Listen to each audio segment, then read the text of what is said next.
So how does this relate to abiding in Christ? Zealous for good works, ready for good works, doer of the work. Right? How does that relate to abiding in Christ? If I abide in Christ, I live in Christ. My spiritual abiding place is in Christ. Right? I live in a house physically, right?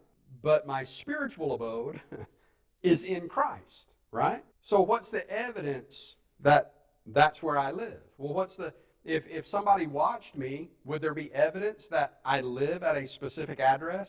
Right? They would watch me. I go there. That's where I'm there when I'm not active, working or whatever. That's where I go. That's where I live. It would be obvious, right? There's evidence. There's evidence that must be where he lives. Shouldn't there also be evidence that I live in Christ? Well, what's that evidence? Because it's not a physical location I go to. It's not because I come to this physical location every Sunday, right? If the only evidence anybody ever has that I'm a Christian is that I go to this address on Sunday mornings, then I'm not doing what I'm supposed to be doing, right?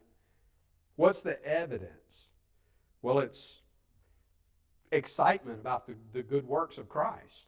It's the study to be knowledgeable about the good works I'm supposed to be doing for Christ.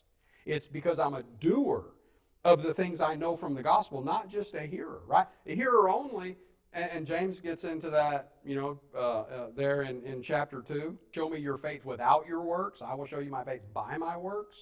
Right? That's the evidence. It's what we do, how we live, how we conduct ourselves.